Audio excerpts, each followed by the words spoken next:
Hello,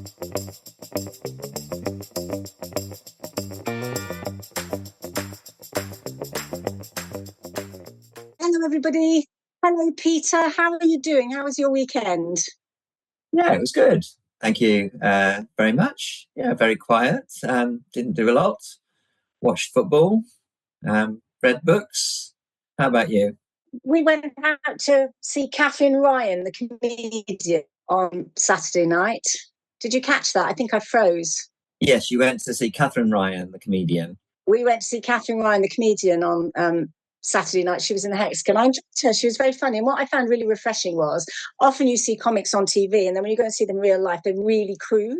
And not that I particularly mind, especially, but I've just always found it really curious that in real life they have to be super crude. She really wasn't. You know, she spoke about sex and stuff like that, but she was really very funny. So yeah. And her outfit was amazing. I have massive jealousy about, you know, how obsessed I am with clothes and shoes and things, Peter. So I spent the whole evening seething with jealousy about her gorgeous purple top and her, what were they called? Not basket jeans or something like that. Anyway, there you go. That's the level of serious. Well, I've had to source a purple shirt for an event that I'm going to on Thursday evening, which is a Women in Banking and Finance Awards event. And we're all supposed to wear a splash of purple to celebrate the suffragettes. And so I'm being a good ally. But the one colour that I do not have a shirt in is purple, because purple was our school colour. And so I have a kind of aversion to purple. So I've had to specially source a purple shirt for the occasion, which is due to be delivered tomorrow. So that is another thing that I did over the weekend. I prepared my wardrobe for Thursday evening so that I can wow the women in banking and finance. Well, if the worst comes to the worst, Peter, a purple scarf. You know, you can always nip it to accessorise or something like that in the station and nobble a purple scarf. Oh, it's going to be better than that. And of course, the other thing that I did over the weekend was I spent hours slaving over my poem to you, which I promised to deliver. So are you ready for this? I'm absolutely not ready for this. Take it away, Maestro. It's called In Praise of Debra Allcock Tyler. Oh, God. Debra Allcock Tyler, where do I begin? A force of nature with a smile and a grin. Blonde, charismatic, with fire in her eyes, she speaks truth to power and cuts through the lies. As chief of the directory, she stands tall, championing small charities, answering the call. Educating, informing, she lights up the way, guiding the sector each and every day. Her words are sharp, but they're always on point. She speaks with conviction, no matter the joint. Opinionated and bold, she's never afraid to challenge the norm and never be swayed. Through podcasts and platforms, she raises her voice. For those who need help, she gives them a choice. With Peter and Debra, the dialogue flows, sharing the stories that everyone knows. No sugarcoating, no veils to disguise. Debra's truth shines and it opens our eyes. She speaks for the charities, the small and the lean, for every great cause that remains unseen. Her leadership's fearless, her passion is clear. Debra's a voice that we're proud to hold dear. So here's to you, Debra, a champion so true. We're grateful for all that you say and you do. From the heart of the sector, we stand and we cheer for your brilliance, your courage, your values so dear. With you at the helm, there's no mountain too high. Your influence stretches far, it soars to the sky. So here's my tribute as one who has seen the impact you make and the places you've been. You lift up the voices that would otherwise fall. Debra Allcock Tyler, a leader for all. Now, listen, I absolutely know that was AI and not written by you, Peter Wanless, because it was the line that says she stands tall. You know damn well I'm a short ass. Nobody would describe me as standing tall. That's not how I caught you out. Oh my goodness me. So hilarious. That took me 30 seconds to commission, and you know, mid-year and end-year reviews are never going to be the same again, because you just have to pop into one of these, say something uplifting and inspirational about X, try to make it sound authentic. And I didn't edit that at all. And I guess I should have done. If I'd played around with it a little bit, then I could have Hidden Well, the you stand giveaway. tall metaphorically anyway, so that is scary, isn't it? And That's so and uplifting. annoying. I hope your heart is warm, because I think it delivered on my commission. Yes, but it was written by computer, Peter, not by you. That's cheating. But that's given me a genius idea, because we have our appraisals in the early part of the year between January to March, and then I typically have my appraisal in April once everybody's had theirs done, and also we signed off on our report and accounts. And the way we do it at DSC is that all of my team have to contribute to my 360. So what happens is the managers sit with their teams and they say, right, let's discuss Deborah, what's she doing well, what she's not doing so well, what we do want to change. So it comes to me as a team, so that nobody's isolated, and it's not, I can't point out who it is. But I decided maybe next year my brief should be, I want every team to do it in poetry form. They have to give me my feedback in.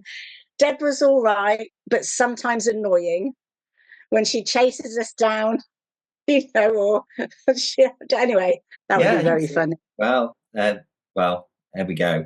Well, Lady W said to me, if you ever say anything nice to me ever again, I'm not going to believe it, because I think you'll just got it out of a chatbot generator. So I don't know. That's absolutely hilarious. Absolutely hilarious, Peter. So funny.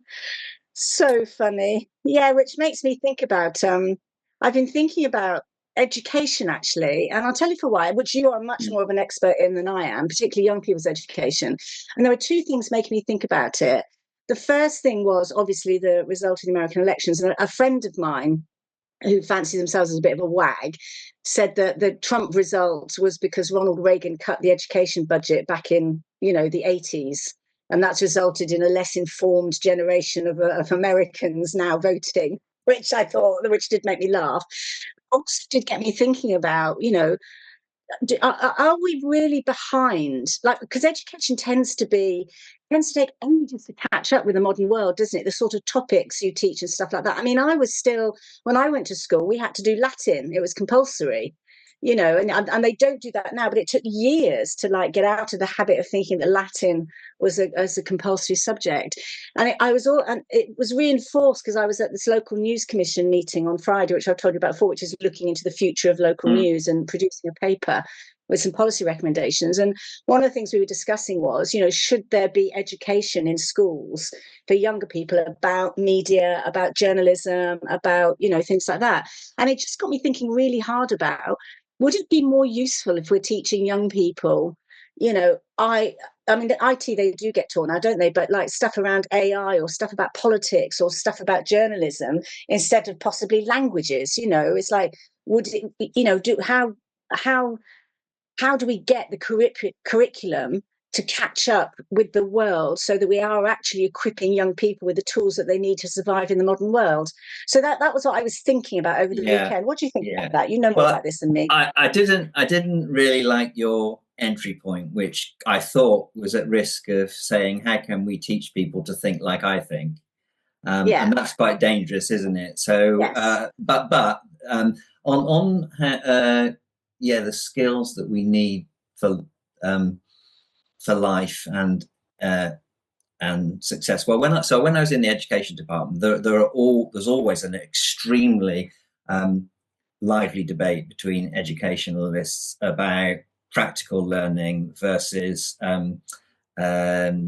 thoughtful learning that improves the mind and the kind of culture and all the rest of it. And all this really matters. I mean, a couple of thoughts from me. We're doing some interesting work. I may have mentioned it before with the US organization Common Sense Media around teaching children to interrogate the news, so to be thoughtful consumers of news. Yeah, we did talk about this a bit when we were talking about your media commission, didn't we? So I think that skill of understanding the sources of information, which back when we were at school, you only really got taught how to think when you went to university, or perhaps a little bit at A levels.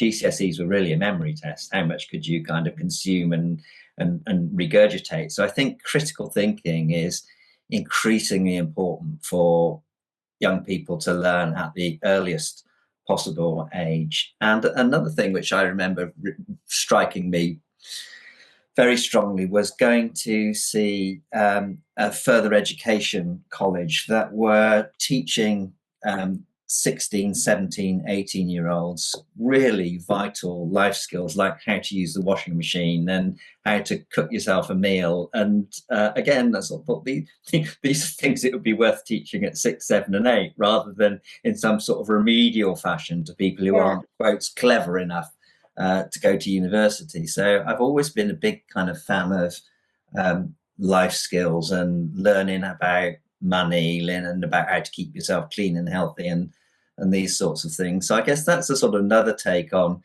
is the content of education really fit for purpose? And we're quite a long way from that when you start adding up the points you've made and the points I've just made.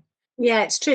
And it's that thing you said about critical thinking, because, I mean, of course, I want people to think the way I do. Of course I do, like we all do, really. But you're absolutely right. That's not what it's about. It's about teaching people to think for themselves, really, and not to just be victims of what other people think. So I want my nieces and nephews and godchildren to argue with me, because that proves that they're thinking, and they're not taking everything I say as being the law, although, obviously one is very tempted to hope that they would. But actually, because what really fascinates me is that if you think about young children, so up sort of preschool age, and maybe in that first few years of school, they are critical thinkers. They question absolutely everything. You're like, you know yourself, Peter, like around a toddler or a young person. Why is the sky blue? Why is this? Why do I have to go to bed now? Why are you making me eat Brussels sprouts? Why can't I? There's why. There's real curiosity, and it's almost like we beat that innate curiosity out of kids once we get them into school. Mm-hmm. We almost discourage them from asking questions or from arguing. Like I don't know what it was like for you at school, but you were not allowed to argue with your teacher. You weren't allowed to say, well, I see differently. My English teacher said Wordsworth's awesome. I couldn't bear Wordsworth. I thought he was a pompous idiot. But I was, I wasn't allowed to argue. No, Deborah, you don't understand. He's an amazing poet. And I'm like, that's your opinion. And then he would say, well, that's the opinion of, thousands upon thousands of other people. Meh. So it's interesting. I mean, I would love to think that school has changed and that there is more critical. I mean, I don't know, because I'm a long way out of school and I don't personally have kids. So I only know by my nieces and nephews and godchildren. But I wonder if we're still trapped in this, like, shove their heads full of knowledge, which most of them won't remember. And when we get, anyway. Yeah, there's some disciplines to how one thinks. I guess advocates of languages would argue that it's not, it's really, it has been, maybe not in the days of AI, practical and useful to be able to speak languages to enable us to trade with other countries and to go and be respectful in other parts of the world, and that sort of thing. But also the kind of discipline of how sentences are constructed and the way in which language works can unlock all sorts of related skills. So I sort of get all of that, but how you teach as well as what you learn matters too, doesn't it? And certainly when I was in the Department of Education, I met lots of brilliant head teachers and educators who were, the last thing they needed was a whole load of scripted instructions from sanctuary buildings about how they should be conducting their lessons, so long as the fundamental outcomes of how to read and write and add up were delivered. So this kind of balance between setting the frame of what we want and need our children to learn by a certain age, and then enabling sufficient space for wonderful teachers to inspire children is a tricky one. And I used quite often to go home on the train from work and think, what have I done today to make it more likely that more children are going to have had a better classroom experience as a result of the things I've done sitting in Whitehall? And that's a pretty high bar, actually. Do you think you managed it, Peter? I think, I used to have this phrase that the successful school system was about three things. It was about reducing bureaucracy, sharpening challenge, and improving support. And reducing bureaucracy, you just have to do over and over and over and over again, like painting the fourth bridge. You know, the system is always gumming itself up with more and more rules and procedures. So I would say that was a score draw. Sharper challenge. Oh my God, we were brilliant at sharper challenge. Sharper inspections, shorter notice inspections, league tables. Accountability really matters, but Whitehall is brilliant at accountability. And then improving support. On reflection, that was the bit that I enjoyed more than anything else. So working with David Putnam on setting up the National Teaching Awards, working with Steve Mumby and others on the National College for School Leadership and bringing groups of teachers together to learn with one another.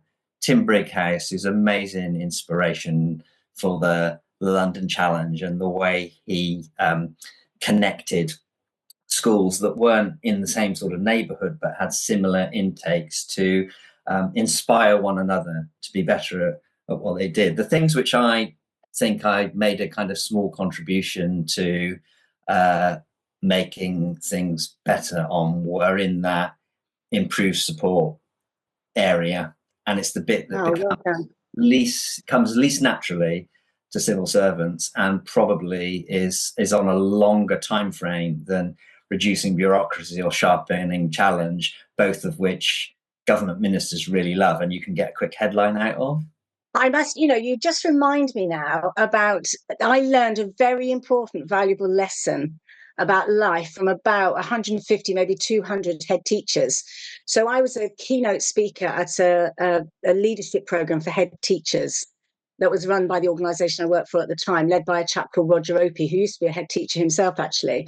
And anyway, so my session was on communication. So I had to come and do this half hour on how they could basically be better communicators, kind of, like normal communicating as opposed to teaching, like how you do inspire the staff, how do you deal with parents, that sort of thing.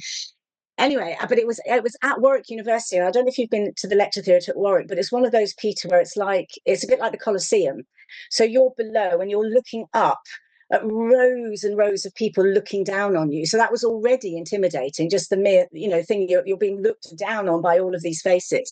Then, of course, it was head teachers. So I was absolutely terrified anyway, because it was head teachers and there were about 150, 200 of them in this blooming auditorium. So I was shaking with nerves. Anyway, I turn up, I start giving my speech and it seems to be going okay. But I notice out of the corner of my eye, there's a chap sort of maybe 3 or 4 rows up on the right hand side who was frowning and twitching and folding his arms and moving about on his chair. He looked really cross, and he's the only face I could see out of 200 odd people in the room. His was the only face I could see. And I thought, God, he's absolutely hating everything I'm saying. Like, he's judging me. I'm going to get, he's going to complain afterwards. I'm doing a really shit job. All of that was going through the back of my head the whole time I was delivering this speech.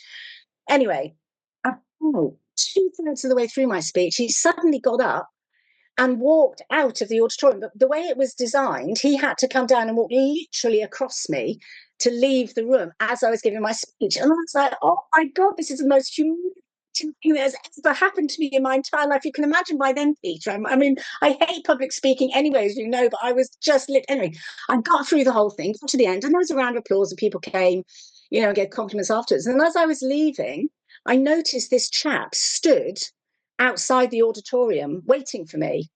Well, Peter, you can imagine, like, my insides melted. I felt like absolutely sick. I thought, what the hell is he going to say? Anyway, when I went out, he said, I'm really sorry, I wanted to wait to speak to you personally. And at this, my heart sinking. He said, I just wanted to hugely apologise. He said, I don't know what happened, but I think I had something bad to eat last night or something like that. And he said, I was really enjoying your speech, but I was having real problems with my stomach. And he said, that's the only reason I had to leave. And he said, but I had to go in front of you because I literally couldn't hang on any longer. Anyway, firstly, the relief. But secondly, it taught me a really, really valuable lesson, is that you absolutely have no idea what's going on in other people's heads. No. They're smiling, shouting, if they're looking cross. And so that was, there are moments in your life when you think, I learned something really important for that. And what I learned is you don't know what somebody's story is ever. You do not know what's going on from that. And so that when people are angry with me or speak to me badly, or if it's poor customer service or whatever the thing is, my instinct, because of that head teacher, is always to think there's something going on for them that's causing them to behave like that, and it's probably nothing to do with me. And I've just found that such a useful mantra for life. There you go. Yeah, well, that's quite a story. Well done. Really? I mean, you can't please all the people all the time, can you? And it's not impossible that in 150 to 200 teachers or whatever it was, head teachers or whatever it was you had there, you're going to upset a few of them anyway. Yeah. But yeah, wow. Well, I was going to say there is a curriculum review going on at the moment, I think. So we should think about what we want to offer by way of thoughts to the revised national curriculum. We should actually, and I'm reminded of what you said about languages. Actually, of course, one of the key values in learning a language is not so much about being able to communicate, because the reality is that the world tends to speak English. Like if you're, if José, our lovely podcast producer, is speaking to someone in Japan, he's likely to speak English, because it's unlikely a Japanese person will speak Spanish, and he's unlikely to speak Japanese. So we do have that problem. But actually, what learning languages teaches you about culture, because so much culture is embedded in the way you use language. Coming back to the comics thing, I saw a comic being interviewed this week. I can't remember who it was now, but they were saying about how some of the jokes that they do in foreign countries don't go down well. So what would make an English person laugh hysterically doesn't work in, Slovenia or, wherever it was that he was talking about his being, because the culture's different, and the way they use language is different, and the way they use humor is slightly different. So it's not that they're not funny or they don't have a sense of humor. It's just that the language dictates where the humor comes from. And I thought that was super interesting. The language is about understanding people. It's not just about language. So already, and we're only on episode 7, I'm wondering which stories I've told here and which I haven't. So I'm going to start telling you a story now about Michael Portillo, and you must stop me if we've heard it before. So back in the day when I ran Michael Portillo's private office as a civil servant, he was deployed by the Foreign Office to Spanish-speaking countries because he was a fluent Spanish speaker, in order to impress these people with the multilingual nature of the United Kingdom and the brilliant language skills of the cabinet of the time. So I used to accompany him on these trips, and I wasn't a Spanish speaker in any way, shape or form. But over time, because I'd heard Michael Portillo speak at so many dinners, I got quite good at what I used to call Portillo Spanish, which was all sorts of words like privatización and competitividad and these sorts of things. But he had a joke which he would tell in Spanish, and it was a joke which I'd heard him tell a fair number of times in English, and it always got a bit of a laugh in England. But in Spanish, it was, people say it lost a lot in translation. His joke absolutely gained in translation, and every time he told it in Spanish, it brought the house down. So I think that's a illustration that proves your point, really. If you can speak a language sufficiently to be able to tell a joke in someone else's language, I think that's a great social skill to have. So I don't know if I can manage to achieve that by the time we're next together. That might be a bit more difficult than commissioning an AI poem, but it might be a life challenge to set ourselves. Well, we could just ask our lovely José, our podcast producer, who is, of course, himself Spanish. So maybe we'll set him the task of give us some Spanish jokes that we can try out on the podcast. But actually, talking about Michael Portillo, interestingly, Peter, actually leads me to the next thing I wanted to chat with you about. So I encountered Michael Portillo years ago when he was on the Moral Maze, and I was on the Moral Maze as well. And the topic was charity chief exec's pay. And there was this absolute outrage about we're massively overpaid, earning these dreadful, greedy, absolutely awful people.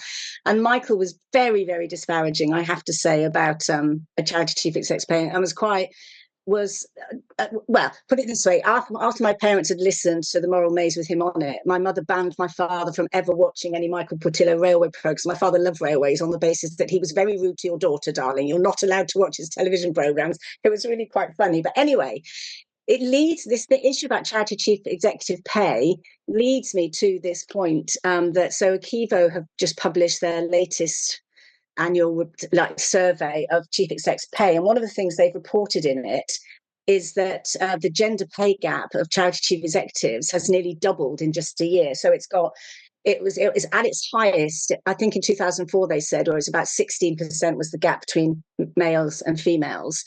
And then it went down quite a bit. I think it went down to about 7% or something like that. And now it's shot back up to 14%. And it's such an interesting thing, isn't it? It's about, why does this gap persist? I mean, some of it, I'm sure, is because a lot of so women tend to lead smaller charitable organisations. You know, but the bigger organisations, the jobs tend to go for the blokes. And I think it's still, I mean, we can double check our stats on this, but I think it's still 60-70% of the major, you know, big charities, the chief execs are typically white men. And not to say they're not good chief executives, I'm sure there are, but it just doesn't make any sense that it's so skewed in that sort of favour. And that's part of where the pay gap thing comes from. But yeah, I just wondered if you had any thoughts on. I mean, charity chief execs pay always a toxic subject anyway, because the public go nuts if they think we're being paid at all. Well, I'm very surprised at Michael Portillo's line on all of this, because I would have thought, as a free market individual who believes quite strongly in paying for people's worth, that he would have been more sympathetic than you're describing. So I can't quite understand why you and he would have clashed on this, but there we are. That was a long time ago. There's a I'm a bit surprised by those findings, because there are, if I think, there's loads of women running big charities now. Cancer Research UK, Macmillan, Bernardo's, National Trust, British Heart Foundation, Shelter, Alzheimer's. But it's still mostly blokes. I could keep going, but there's a whole load of women. A whole load of women, but it's not evenly distributed. It's still not evenly distributed. Who's taking over from you at NSPCC? Super talented. So this is not a criticism of the individuals, you know. So it's just that there is still this massive gender gap between the biggest charities and the smallest charities, and that's reflected, I think, you know, a great deal in pay. Yeah, as I said, I mean, I've got to say, I haven't got the survey is the survey, but I think it would be hard to suggest that women are not accessing these really big jobs in the sector, because they go, just off the top of my head, I've reeled off a lot of the biggest charities who are run by women, and I feel in the company that I keep, among other charity chief executives, it's very rare that I'm in a meeting full of blokes. Rather the reverse. So, but you know, look, this is me as a white male pushing the counterfactual. But it feels like there are bigger battles.